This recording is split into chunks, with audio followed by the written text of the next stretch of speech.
Hi guys, it's me again, yung ating Jojo. No edit, no filter, just me. So ayan, this vlog is about mga pangarap, pursuing your dreams and goals. So ayan, this is about my thoughts and experiences. So sinag-share lang ako sa inyo para lang tayo mga magkakaibigan dito. Kasi gusto ko lang din kayong i-encourage or i-influence na i-pursue nyo yung mga dreams nyo. So my thought of the day is, chase your dreams. Yes.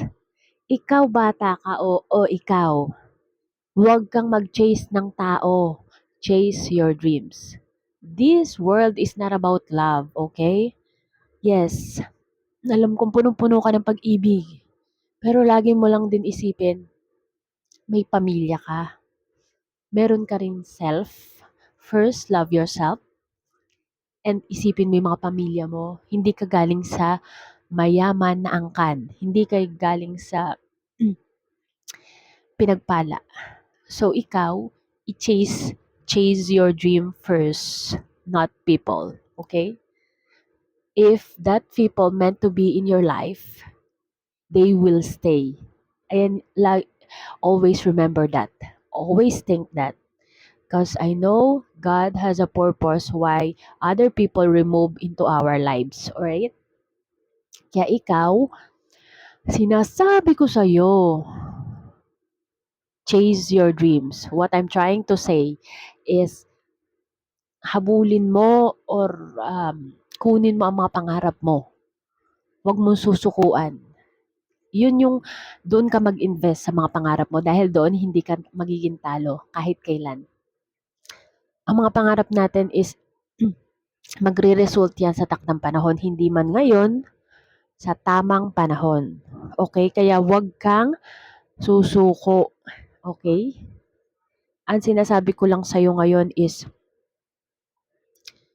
yun yung dapat mong gawin ngayon kasi huwag ka magsayang ng oras. Like me, kung ano-ano pinaghahabol ko ng mga ibang tao, nagpi-please ako ng ibang tao, naloka na din sa love life.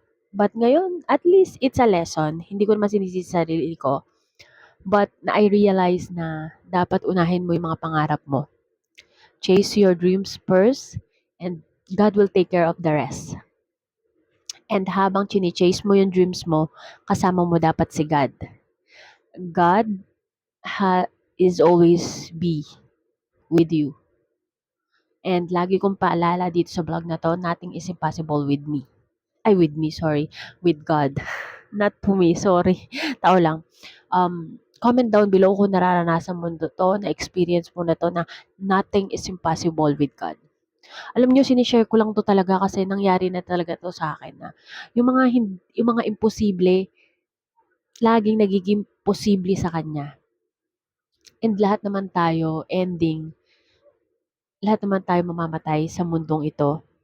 But then, I just want to influence you na hindi lang lahat tungkol sa pera, hindi lang lahat tungkol sa pangarap. Pero hindi ko naman sinabing hindi kayo mangarap. Mangarap kayo ng mataas, pero lagi nyo dapat siyang isasama sa mga pangarap nyo. Tatanungin nyo yung mga plano nyo kasi siya yung mas may best plan at nakakaalam ng tama para sa'yo. Okay? Kaya ikaw, chase your dreams, not people. Okay? Wala kang pagsisisihan doon. Don't please people, but be yourself.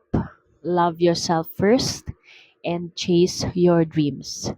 When you chase your dreams, ikaw ang magbe-benefit nun and yung family mo. Lagi mo yan tandaan, okay? And comment down below kung nararanasan mo na ngayon yan, kung pinaglalaban mo ang pangarap mo ngayon. And kung gusto mong marinig ng ibang tao to, i-share mo tong vlog na to, and hindi ka magsisisi. And nakatulong ka pa.